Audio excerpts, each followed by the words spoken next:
Batiin mo naman yung katabi mo ng good morning. Thank you. So, sino po sa inyo dito, you're enjoying our series, yun pong set apart na series natin. Di ba yung parang ang dami nating topics na pinag-uusapan every Sunday.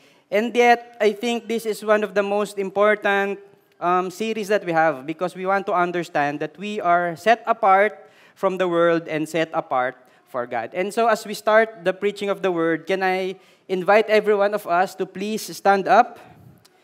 We're gonna jump right into the reading of the word in Genesis 3, verses 1 to 7. So Genesis 3, verses 1 to 7. So madali lang pong hanapin yan, nasa umpisa lang. Ayan. So, basahin po natin Genesis 3, 1 to 7. If nahanap nyo na po sa Bible, please read with me. So, Genesis 3, 1 to 7, starting from verse 1. Now, the serpent was more crafty than any other beast of the field that the Lord God had made. He said to the woman, "Did God actually say, 'You shall not eat of any tree in the garden?' And the woman said to the serpent, 'We may eat of the fruit of the trees in the garden, but God said, You shall not eat of the fruit of the tree that is in the midst of the garden, neither shall you touch it, lest you die.' But the serpent said to the woman, 'You will not surely die, for God knows that when you eat of it, your eyes will be opened, and you will be like God, knowing good and evil.' So when the woman saw that the tree was good for food, and that it was a delight to the eyes, and that the tree was to be desired to make one wise, she took of its fruit and ate, and she also gave some to her husband who was with her, and he ate.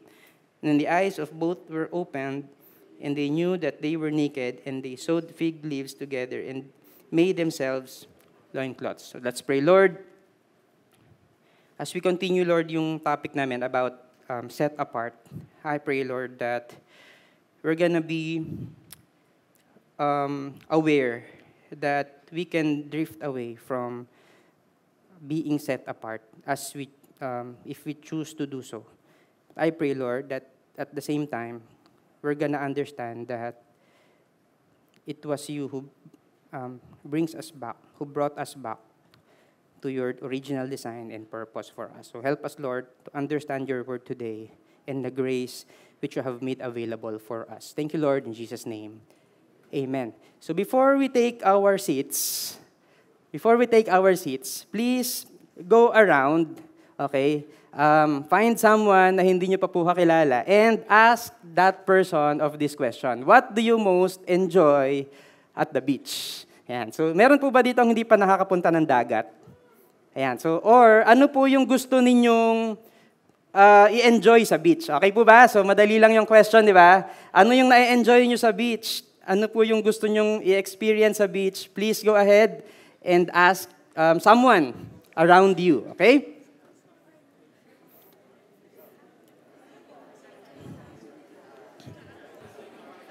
Okay, 10 seconds. 10, 9, 8, 7, 6, 5, 4, 3, 2, 1. Okay, sige po. I hope na lahat po tayo nakapunta na ng beach, kahit papaano. Alright, so sige po, can I hear some answers? Ano yung na-enjoy nyo sa beach? Pagkain, yun pa rin pagkain pa din. Ano pa? Ano pong mga na-enjoy nyo sa beach? Okay, pwedeng, Alon, yung waves, ayan. Ano pa? View, okay, view. Ano pa? Can you shout? Sunset, yan, di ba? Sunset. Sunrise. Kung may sunset, syempre may sunrise. Ba't nga naman walang sunrise, di ba? Ano pa? Buhangin. Yan. Buhangin. Ano pa? Meron po ba dito mahilig sa surfing? Or internet surfing lang po? Yan, ganun, di ba? Surfing, parasailing, banana boat. Meron po bang nahulog na dito sa banana boat? Ayun, meron na.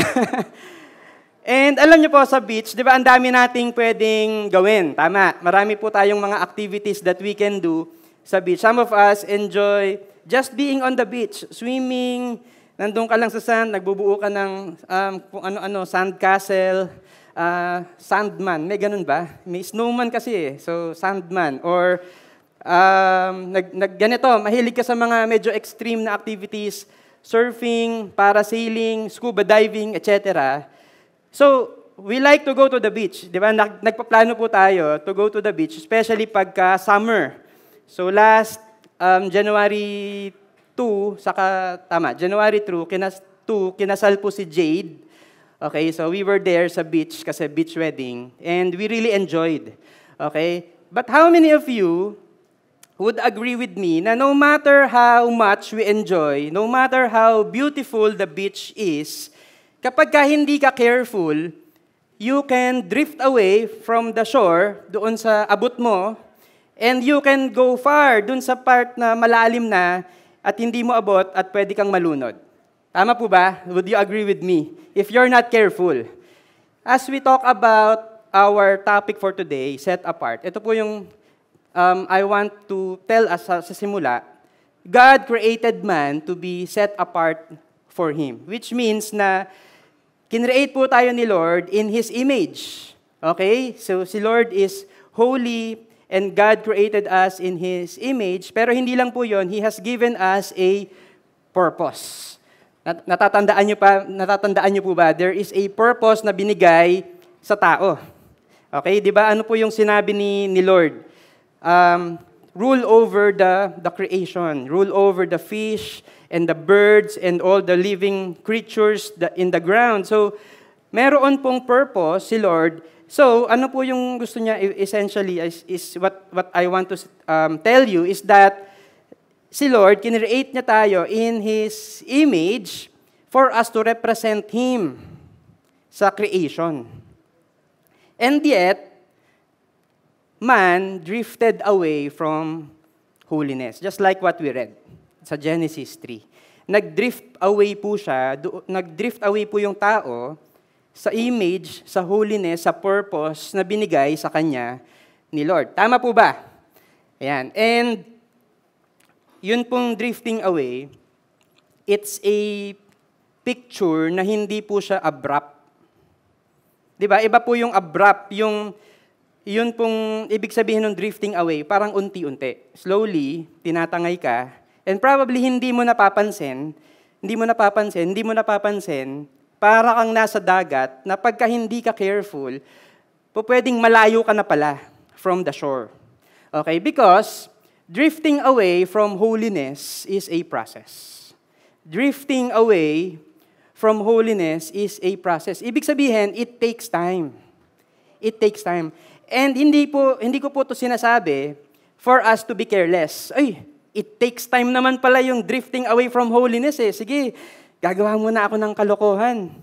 Kasi matagal naman pala eh. Hindi po ganun yung intention ko as I say that. Kasi pansinin niyo po, no? Anong pong nangyari? Si Eve, and I hope na we're familiar with this story, yung binasa po natin kanina, hindi naman niya kagad kinain yung alatiris. And then yung fruit, di ba? Yung fruit. Ano pong ginawa niya? It's a process. Eve entertained the serpent. Di ba? Dumating yung serpent, kinausap siya, in-entertain niya. Di ba? In-entertain niya. Nag-TikTok siya. Hindi ganun entertain. Yung ibig sabihin, yung kinausap niya. Di ba? Kinakausap siya ng serpent, kinausap niya din. Tapos ano pong nangyari? Is Eve believed the serpent. Uy, naniwala na siya dun sa serpent. Okay? As Eve believed in the serpent, ano po yung next? Eve looked at the fruit. Tinignan na niya yung fruit. Parang masarap yun ah. Parang gusto ko nun ah. Parang pwedeng gawing fruit salad yun ah. So, Eve looked at the fruit. Eve desired the fruit. Ito na, meron ng desire. Gusto ko nang kainin yan. So, anong sumunod? Eve took the fruit. Kinuha na niya. And then, ano po yung nangyari? Eve ate the fruit. And then Eve sinned. Eve ate the fruit, and he violated God's command, and she ate the fruit. Also, hindi lang po doon natatapos kasi Eve gave the fruit to Adam. So it's a process. Hindi po siya abrupt. na parang nakita niya yung fruit and then pinuntahan niya, kinuha niya kagad, tapos kinain na niya. Diba? It was a process. And dito po sa mga nakasulat dito, when is the best time para maging careful at hindi ka mahulog doon sa sin, sa temptation? Kailan po ba? Dito po ba sa when Eve took the fruit? Diba yung parang hawak mo na, tinignan mo, kinuha mo, kala mo maloloko mo ka, tapos hinagis mo yung fruit. Is it the right time to say no to the serpent? Ano sa tingin niya? What do you think? Hindi ba dapat dito pa lang, sa umpisa pa lang? Tama? Di ba kasi that's what we do. Minsan, ang ginagawa po natin, or madalas, the reason why we fall into sin, it's because in the first place, we don't say no to the devil, to the serpent. Ine-entertain muna natin for a long time. Diba? So, ganun po yung ginagawa natin. And I want to tell us that there is a serpent, there is an enemy. Okay? Ito pong enemy natin, the Bible describes that the enemy is like a lion. It's like a lion that is prowling around and waiting for someone to devour. Di ba? Ibig sabihin, umaali-aligid sa atin yung enemy. And he's just waiting for an opportunity to devour us. Yung iba po dito na palapit na kasi yung Valentine's, probably inisip nyo, ay, malamig yung Valentine's ko, walang pumapansin sa akin. Guess what? May nag-aabang sa'yo. Yun nga lang, yung enemy. Di ba? So, joke lang po yan. But what I'm trying to say is that there is an enemy that prowls around waiting for someone to devour. And the Bible says that the enemy is crafty. Di ba? Alam niyo po yung crafty? Yung mahilig gumawa ng basket. Hindi, ano yun eh. Pinapatawa ko lang kayo. Ang seryoso nyo kasi. Di ba yung crafty, ibig sabihin yung matalino, yung tuso. Di ba yun pong tuso siya, he's just waiting for us to fall into his temptation. So, meron po tayong enemy that is crafty, and pansinin po natin yung mundo natin. There are a lot of temptations here in this world. Na po pwede po tayong mag-fall. The world now has a lot of ideas, has a lot of ways, has a lot of things na we can pursue, things that we can dedicate our lives to, di ba? Things na we can look at, things that we can do and invest our time with. And ang question ko po sa ating lahat ngayon, hindi ba trick yon ng enemy sa'yo as you do that, the things that you pursue? Because the things that you are pursuing might be good. Pag tinignan nyo po, externally, it might be good, pero ang question, hindi ka ba natitrick ng serpent? Because he is crafty.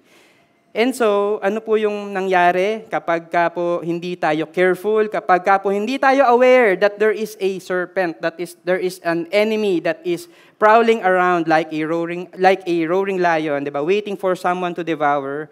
What happens is that we can drift away from holiness. We can drift away from holiness. Probably sinasabi mo, ay, hindi naman siguro ako magdi-drift away from holiness. Bakit? Lagi naman akong uma-attend ng Sunday service. 'Di ba? Lagi naman akong active naman ako sa ministry, lagi naman akong nandito sa stage, kumakanta, tumutugtog, or nag-a-usher, nagte-tech.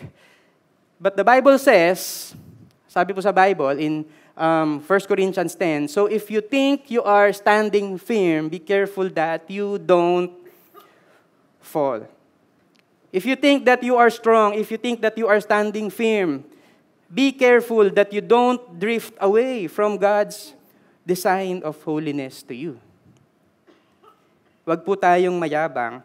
And three things that I want to share why sometimes we are drifting away from holiness. Number one is this: we drift away from holiness when we drift away from God's word.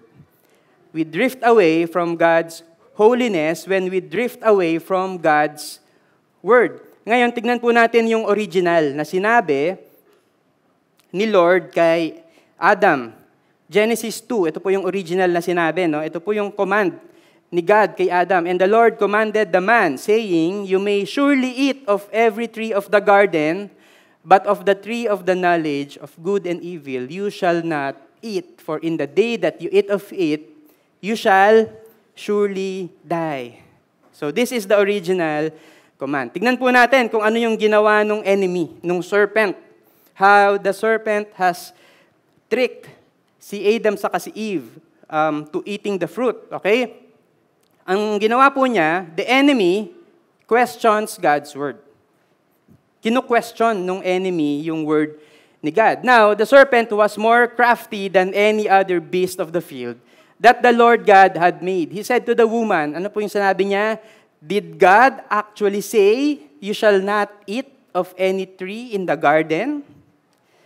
So napansin niyo po yung how the enemy has twisted the word. Diba? Nagbigay siya ng doubt. Did God really say? Sinabi pa talaga ni God? Tapos, baligtad na, di ba? Reverse na. Na huwag kang kakain ng kahit alin doon sa garden. Did God really say? Did God really say na huwag kang mag-drugs at mag-yosi? Meron ba sa Bible nun? Di ba wala naman sa Bible nun? O, di ba yung, did God really say? Did God really say na huwag kang mag-pornography? Wala naman yun sa Bible Wala nga. Pero yung principle that tells us na hindi tama yung mga yon is clearly written in the Bible. Diba? Not even a hint of sexual immorality. That's what the Bible says. Sabi po sa Bible, our bodies are the temples of the Holy Spirit. And so we don't do that. Pero sometimes, binibigyan po tayo ng doubt ng enemy. And the enemy will make us question God's word. Okay? Ano pa? The enemy denies God's word. Yan, dito naman, deny. But the serpent said to the woman, "You will not surely die." Yan, hindi ka naman talaga mamamatay. Di ba? Tignan mo nga siya Tignan mo yung office mate mo. O, di ba, nandaya siya? O, natanggal ba siya sa trabaho? Hindi naman, di ba? O, you will not surely die. Di ba? Ganun po yung ginagawa sa atin ng enemy. O, akala ko ba masama yung premarital sex? O, accepted naman ng lahat di ba? O, okay naman O, bakit? Nagalit ba yung nanay niya? Hindi naman, di ba? You will not surely die. Di ba? Ganun po yung attack ng enemy sa atin. As if we're not careful, we're gonna lose this battle. We're gonna drift away from holiness. The enemy even changes God's word. For God knows that when you eat of it, your eyes will be opened and you will be like God, knowing good and evil. And meron pang dagdag. Kapag kinain mo to, anong mangyayari sa'yo? Your eyes will be opened and you will be like God. So nandun po ba yon sa original na sinabi ni Lord? Wali. Di ba? So the enemy will even change the word of God. And now, meron pong story. I'd like to tell you a story. Meron pong husband and wife. Okay? Yung husband and wife, magkalayo po sila, nag-uusap po sila by chat. Okay? So, si wife, nagsha-shopping, napadaan siya sa mall, nakita niya, mayroong magandang bag. Yan. So, sino po dito yung mga wives, ganyan po yung ginagawa niyo lagi. Nagpupunta sa mall, palakad-lakad lang, hanggang meron pong nakitang bag. So, hindi niya kasama yung husband niya. So, nag-chat siya doon sa asawa niya. Pinicturean niya yung bag. Sabi niya, "Honey, my love, so sweet." May ganun pa, di ba? Pwede bang bilhin ko yung bag na to? Magkano ba yan, honey? $4,000. $4,000. Ano po yung sagot ng husband? So the husband intends to reply, "No, price too high." Hindi wag mong bilhin, masyadong mahal, masyadong mataas yung presyo. "No, price too high." Pero dahil hindi po siya careful, Alam niyo po kung ano yung na-chat niya? Ito, no price too high. Ano po yung difference? Di ba parang iniisip nyo, parang parehas lang naman. Pero as we spot the difference, ano po yung difference? Ito lang, comma. But because the comma is missing dito sa pangalawa, yun pong reply has a totally different meaning. Nagigets niyo po ba? Yung isa, no, price too high, masyadong mahal. Pero ito, kahit magkano pa yan, bilhin mo lang. And if we're not careful with the Word of God, this might happen to us. Kasi, tignan niyo po yung reply ni Eve, ano? Sabi ni Eve, sabi ni Lord, ito po yung original, yung binasa natin. But when we look at the response ni Eve, sabi niya dun sa serpent, ito yung sinabi sa akin ni God eh, we may eat of the fruit of the trees in the garden, but God said, you shall not eat of the fruit of the tree that is in the midst of the garden, neither shall you touch it, lest you die. Now, spot the difference. Ano po yung difference? Di ba na iba na? Dito, tree of the knowledge of good and evil. Pagdating dito, tree that is in the midst of the garden. Nasa gitna na lang, di ba? Yung parang, yun, yung puno, basta yung nasa gitna. So, nawalan na ng description, ng power, because this one describes the tree as the tree of the knowledge of good and evil. Ito, the tree that is in the midst of the garden. Hindi lang po yun, may dagdag pa, neither shall you touch it. Wala naman yun dun sa original na sinabi.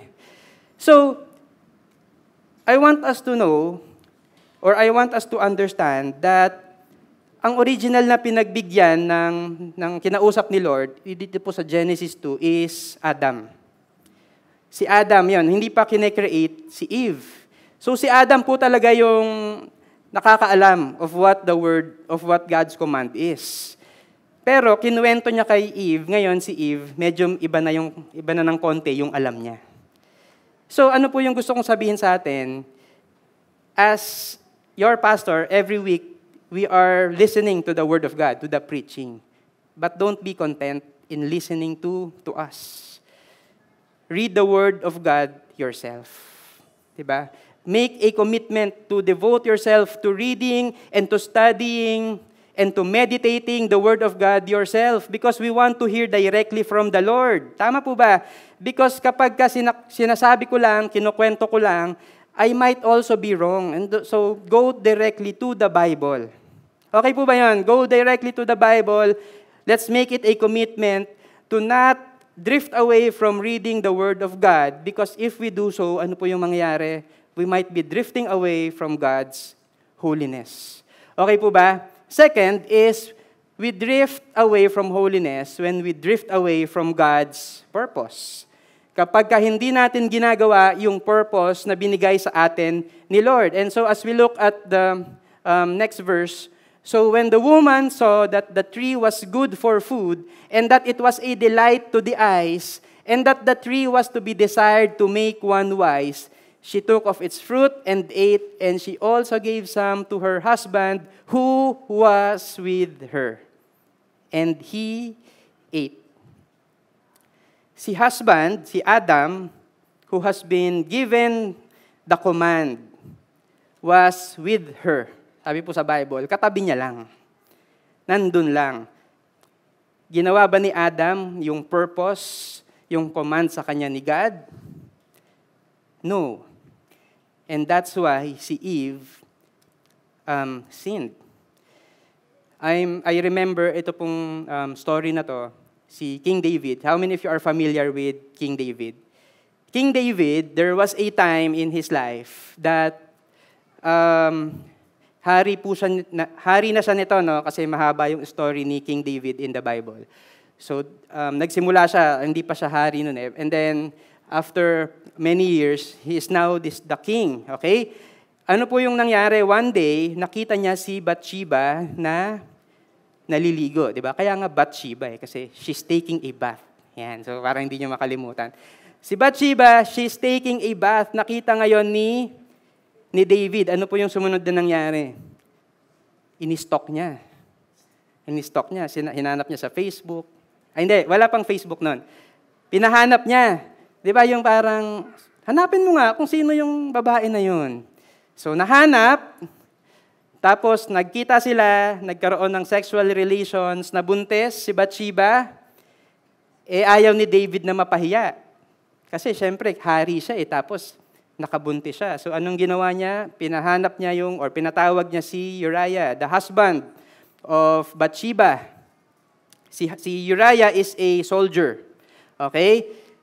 Ang ginawa ni David, nag-arrange siya ngayon in-arrange niya para si Uriah ay umuwi kay Bathsheba para hindi siya mapagkamala na siya yung nakabuntis kay Bathsheba. Okay? Hindi nag-work. Ginawa niya, binigyan niya ng alak. Okay? Hindi nag-work. Di ba? Medyo binibilisan ko lang po yung kwento. Hindi nag-work yung plano ni David. And finally, ang sinabi niya kay Joab, the leader of the army, ilagay mo nga si Uriah dun sa front ng battle. So, okay, nilagay niya si Uriah doon sa harapan ng gyera. And eventually, ano pong nangyari kay Uriah? Namatay. So, essentially, si David has murdered Uriah indirectly. Diba? Imagine, from one scene to another, from unang scene, he was just lusting and looking at Bathsheba. The next thing, pinahanap na niya and nagkaroon na siya ng sexual relationship. Tapos, ano yung sumunod? Niloloko na niya ngayon si Uriah. And now, pinapatay niya si Uriah. So, it's one sin leading to the next. And I'm not saying na ang iwasan lang natin yung pinakadulo, yung may pinapatay na siya. Tapos itong una, okay lang. I'm not saying that. I'm saying na if we will not stop, yung one sin can lead to another sin. Because that's what our mind tells us, di ba? Itago natin yung mga pagkakamali natin. Huwag nating i-reveal. Di ba? Basta makakatakas dun sa kasalanan, tatakas tayo. Di ba? That's what our instinct tells us. Protect yourself. And yet, that's not what we should be doing. Because saan ba ito nagsimula lahat? Alam niyo po kung saan ito nagsimula lahat?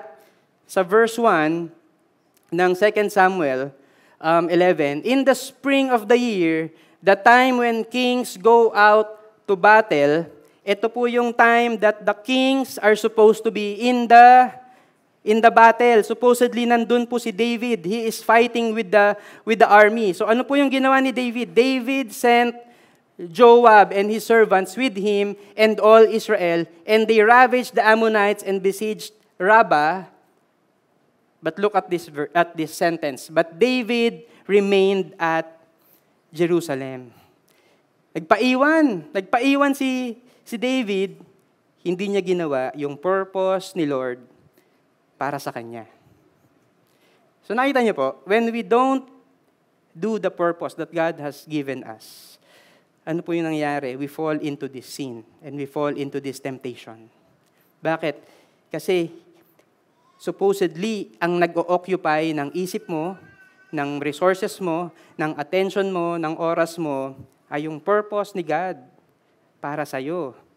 Pero pagka hindi natin pinursue yung purpose ni God para sa atin, we might be falling into sin and temptation. We might be drifting away from the purpose that God has given us. Kaya po, sino po dito yung mga husbands? Can you raise your hands? Diba? Husbands, tayo po yung leader ng bahay natin, ng pamilya natin. I hope tayo po yung nagsiset na in our family, we're gonna read the Word of God.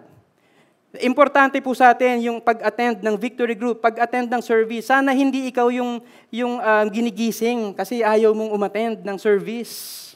'Di ba? Sana hindi po tayo yung hindi generous, yung ayaw maging yung selfish lang, yung alam mo yon. Hindi, lahat ng pag-aari natin ay sa atin lang. Yan, 'di ba? Sana tayo po yung nagiging generous, nililid po natin yung family natin to doing that, to doing the purpose of God. Sana ikaw yung unang-unang excited na mag-volunteer. 'Di ba sa church? With whatever capacity that you can do, with whatever skill na binigay sa'yo ni Lord, sana ikaw yung unang-una, nililid mo yung family mo. if you're a parent, sino po dito yung mga parents, especially parents ng small children, I hope na tinuturuan po natin yung mga anak natin to read the Word of God. Kasi sa atin po in-entrust yun. Yun pong teaching them, di ba, about God. If meron po kayong anak na hinatid nyo sa kids church, mamaya pagsundo ninyo, kumuha po kayo ng family devotions. We have materials available there. Kumuha po tayo and make sure na nililid po natin yung anak natin papunta kay Lord. Di ba tinuturo natin sa kanila yung prayer, yung giving, yung service sa bahay. Di ba sana tinuturuan natin sila how it is to serve inside the house, how it is to be generous with their classmates. Kasi if we will not do that, the world will teach them. The devil is prowling around your children. Remember that. The devil is not only prowling around you, the devil is also prowling around your kids, waiting for the opportunity to devour them. And if we're not gonna teach them, they're gonna fall into sin and temptation. And tignan po natin yung mga pinapanood natin doon sa mga bata, doon sa mga anak natin. I have spotted a lot of animations na it seems like pang bata to kasi animation to, and yet when we look at the content, ano po yung tinuturo? It teaches us the ways of the world and not the ways of God. Meron pong sikat na YouTube channel na pambata. If we're not careful, yun pong channel na yun will tell your kids na it's okay to lie. It's okay to deceive others. It's okay na yun pong LGBT. It's okay. Yun po yung sinasabi ng channel na yun. And yet, what are we doing to point them to God? So, gawin po natin yung purpose natin, di ba? Gawin natin yung purpose natin sa company natin, sa community, sa family. Let's share to them the gospel because God has called us to do that. Kasi if we will not do that, di ba, minsan, sino po dito yung, wag nyo na itaas yung kamay nyo, no? Yung minsan nagre-reklamo kayo sa government. Di ba, minsan, puro na lang tayo reklamo, pero are we praying for the government? Are we raising up our kids para sila naman yung susunod na maging leaders of our government, pero maayos. So let's not go away or do away with the purpose that God has given us. Because if we will not do that, ano po yung mangyayari? We're gonna drift away from holiness as we drift away from God's purpose. Okay? And number 3 is we drift away from holiness when we drift away from trusting God. When we drift away from trusting God. So, balik po tayo dun sa mag-asawa. Hindi na niya binili yung bag. Hindi, joke lang. Wala na pong kinalaman tong story na to. Bag lang po yung ginamit kong picture. So, meron po ulit, ibang mag-asawa na to. No? Mag-asawa, one day, nakita nung husband yung laman ng bag nung wife niya. So, nakita niya dun sa bag, nandun yung picture nung asawa niya. Sino po sa inyo ganon? May picture ng asawa nyo yung sa loob ng bag ninyo. So, nakita nung husband, sabi nung husband, "Honey, my love, so sweet." Yun ulit no? "Ang sweet mo naman, kasi sa loob ng bag mo may picture ko." Diba? So, sabi nung wife, actually kapag meron akong mga problema sa buhay, kahit na mukhang imposible, tinitignan ko talaga yung picture mo. Sabi nung husband, "Ay talaga ba? Kasi ibig sabihin ba nun, sobrang laki ng tiwala mo sa akin, na kaya kitang tulungan sa lahat ng mga problema mo, kahit mukhang imposible?" Sabi nung wife, "Dati ganun. Pero ngayon, tinitignan ko yung picture mo, iniisip ko, ano pa bang problema yung mas lalaki dito?" Di ba? Kasi we can drift away from trusting God. And now, pagka dumating na po tayo dun sa point na, baka dumating tayo dun sa point na we don't trust God anymore. Diba? We can start from this point na we trust the Lord and then drift away from that. Kasi naalala nyo yung time na walang-wala ka, yung wala ka pang pera, na wala ka pang anything, nagsisimula ka pa lang sa pamilya mo, sa trabaho mo. Di ba, kung makapag-pray ka nun, talagang, Lord, nagtitiwala talaga ako sa iyo. I trust you, Lord, with all of my life. And then the Lord will bless you. Na-promote ka, nakapag-abroad ka, nagkaroon ka ng sariling negosyo, nagkaroon ka ng sariling savings. And guess what? Nasaan na po yung trust natin? Nasa pera, nasa connections, nasa position, nasa power, nandun na sa blessing ni Lord. And so we can go to that route na if we're not gonna be careful, we're gonna lose that trust in the Lord.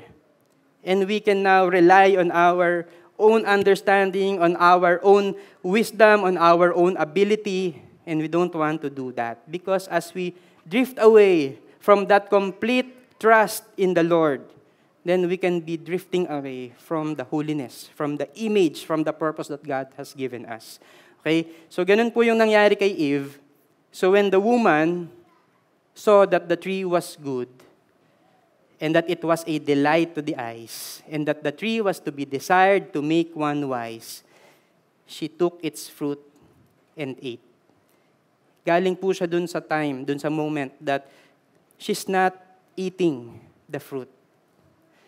Pero napunta siya dun sa point that, eto na, kinakain na niya yung fruit. Because yun pong trust niya, nag-shift from God to the serpent and to herself. Because she wanted to be like God, knowing good and evil. She did not believe na she's gonna die. Diba? So nawala po yung tiwala niya, and now she drifted away from God's image, from God's purpose for her.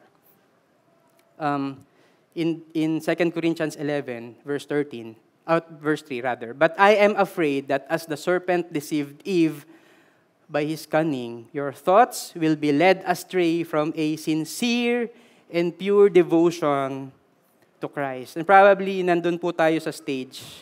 I don't know about you. Probably, nandun ka po sa stage ngayon that you have this sincere and pure devotion to Christ. Diba yung bago pa lang na nakilala mo si Lord, yung talagang, Lord, I'm really on fire for you. Lord, I want to serve you. Or probably, ikaw yung person who has been there. Yung simula nung bata ka pa lang, you have been attending church, kasali ka dun sa ENC, diba? Ngayon, ENC Gold ka na. So, ENC Gold, no? So, ibig sabihin, nanggaling ka dun sa time na kids church pa lang, uma-attend ka na ng church. Diba? Uma-attend ka na regularly, tapos nagpunta ka ng ENC, diba? You're young, pero you know about God, and you have an intimate relationship with the Lord. Pero baka naman dumating ka na dun sa point na you have been led astray from that sincere and pure devotion to Christ. I don't know which season are you in, or which of that description are you in. Nandun ka ba ngayon sa sincere and pure devotion to Christ? Or probably, dati ganun ka, sincere and pure devotion to Christ. Pero, ano po yung nangyayari sa atin? If we're not gonna be careful, we can be deceived by the serpent, just like Eve. And in fact, sabi po sa Bible na all of us have sinned. And all of us have already been deceived by the serpent. Tama po ba? All of us have sinned. We have already been deceived by the serpent. And so, as I call our worship team, Genesis 3, ito po yung nangyari sa kanila. No? Genesis 3, verse 7. Then the eyes of both were opened, and they knew that they were naked. And they sewed fig leaves together and made themselves loin cloths. And they heard the sound of the Lord God walking in the garden in the cool of the day, and the man and his wife hid themselves from the presence of the Lord God among the trees of the garden. So ano po yung nangyari? As they took the fruit and eat, ano po yung naramdaman nila? They felt naked. They felt shame. They felt fear. They felt guilt coming into them. So that's what happens when we lose that holiness na binigay po sa atin ni Lord. And ano po yung ginawa nila? What they did is they sewed fig leaves and made themselves loincloths. Because that's normal human reaction. Kapag alam mo na meron kang ginawang mali at ginawang kasalanan, what do? We cover our shame. Diba? We cover our nakedness. We cover the guilt that we have. Kaya nga minsan, alam mo yon, meron kang kasalanan, anong gagawin mo? Nagpo-post ka sa Facebook nung mukha mo, tapos merong verse, I can do all things through Christ who strengthens me. Hashtag, thankful, grateful, and blessed. Or you're gonna post about the ministry na ginawa mo. Oh, nung Sunday, nasa music team ako. Diba? Kumanta ako nung Sunday. Nag-ministry ako. Or meron kang binigay, naging generous ka to someone. And sometimes we do that because we know that we have sinned, that we have drifted away from the holiness, the purpose, and the image of God in us. That's what happens. We cover it with whatever we can para hindi makita ng ibang tao yung shame that we have, yung fear, yung guilt that we have. Pero po, alam nyo, itong fig leaves, sandali lang to. Bakit? Dahon lang yan eh. After a while, mabubulok, they are naked once again. They're gonna be naked once again. And so I love this. Alam niyo po kung ano yung unang-unang ginawa ni Lord? Unang-unang sinabi ni Lord sa kanila in verse 9. This is verse 8. This is verse 8. Alam niyo po, dun sa verse 9, kung ano yung unang-unang ginawa sa kanila ni Lord? Sabi ni Lord, "But the Lord God called to the man and said to him, 'Where are you?'" Asan ka na? Asan ka na? Because man has drifted away from God. Lumayo kay Lord.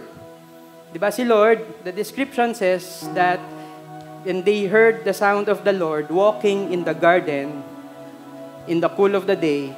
Pero ano pong ginawa ni Adam sa ni Eve?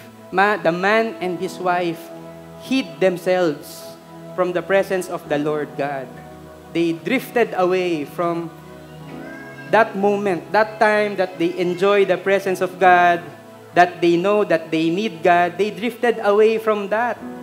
Pero ang unang-unang ginawa ni God sa kanila is hinanap sila. Where are you?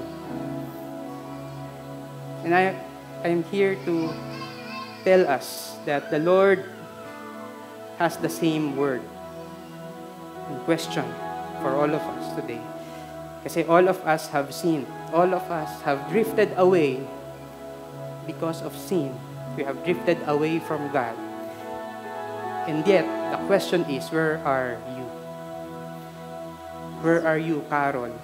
Where are you, G? Where are you, Art? Where are you, Ron? Where are you? Asan ka na? Because ang sagot po ni Lord for all of us who have drifted away from Him is not condemnation. Hindi po sinisi. Kayo kasi, kumain kayo ng prutas. Di ba sinabi ko na, wag niyong kainin. Hindi po ganun yung sinabi ni Lord. Sinabi niya, where are you?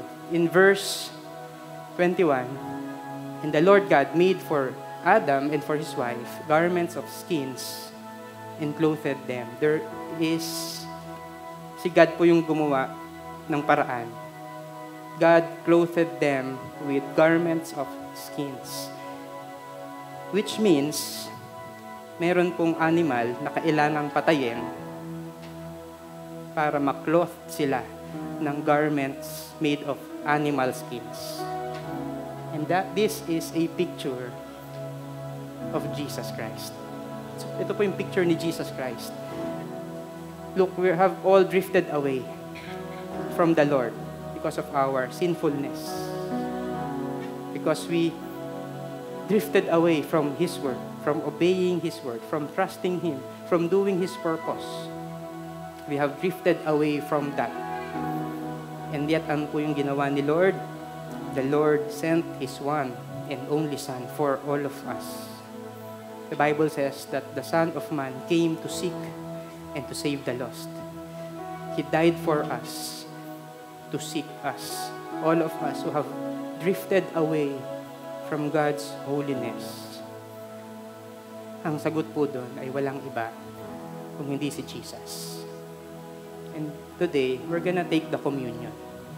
Can I invite everyone to please stand up? We're gonna take the communion. Ito pong communion, this is not just a routine, a tradition that we do every single month, just because it's a tradition. As you prepare the communion elements na binigay po sa inyo kanina or kinuha nyo kanina, pwede po bang gawin natin is let's take this time to remember. Ito pong communion is a reminder that God sent His one and only Son to die on the cross for us, to seek us, to seek all of us who have drifted away from Him, so that there's no more need for fear and for shame and for guilt, because when the Lord looks at us, ang nakikita po niya is walang iba kung hindi si Jesus Christ in us. That's why hindi na po tayo nagdi-drift away. Hindi na po yun yung tingin ni Lord sa atin. We have been made holy once again. Broken po tayo, and now we have been made whole. Dati, naliligaw tayo, and now we are found. Amen? So let's pray. Lord, thank you so much, because we were once lost, and now we are found. We were broken, and now we are whole. Thank you, Lord, that there's a time talaga, Lord, that we have drifted away. We chose to trust the things of this world. We chose to trust not in your word, to do the purpose, yung sarili naming purpose, yung sarili naming kagustuhan. Yun yung hinahabol namin. Thank you, Lord, for finding us, for looking for us. Thank you, Lord, for searching for us, sending your Son to seek us and to save us. Because kung wala ka, Lord, we're gonna be drifting farther and farther away from you. So, Lord, as we worship you and take the communion in a while, nagpapasalamat po kami sa iyo. We are truly thankful, grateful, and blessed, because it is you who brought us back to you. Thank you, God, in Jesus' name. Amen. Let's worship God. Let's just keep on thanking God for that amazing grace that found us.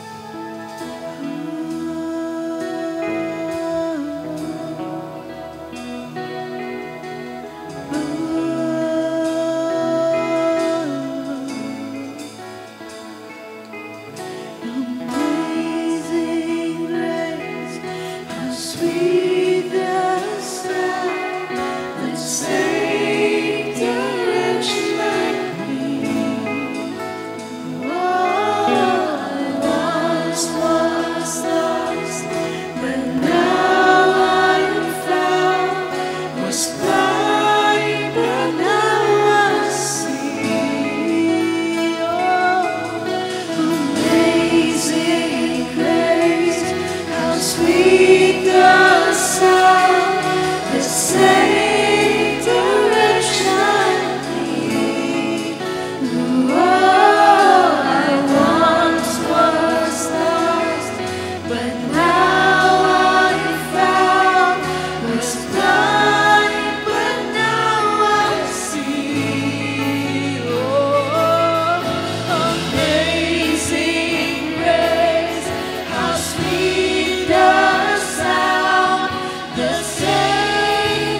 voice of time,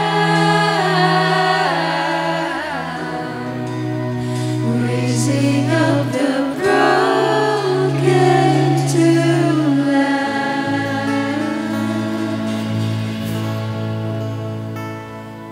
Lord, thank you so much that as we take the communion,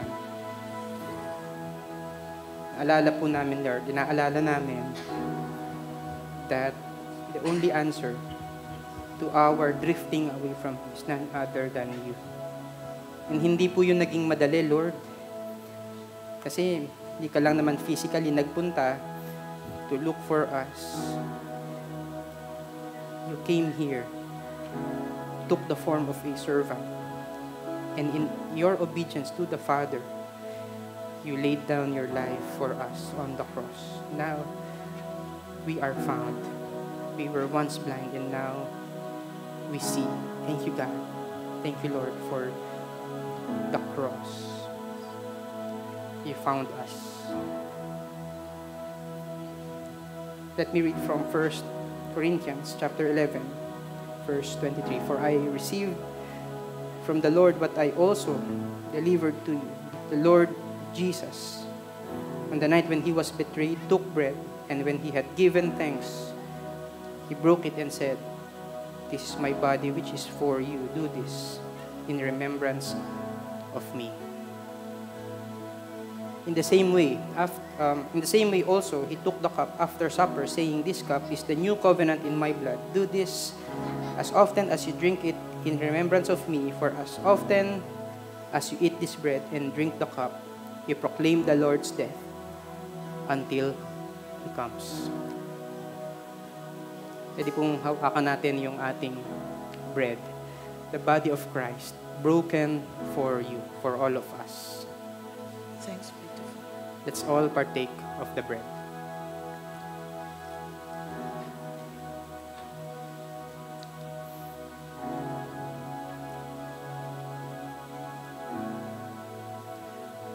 Ito pong juice, let's hold it. This is the blood of Christ shed for us, for all of us. Let's all partake of the juice, of the cup.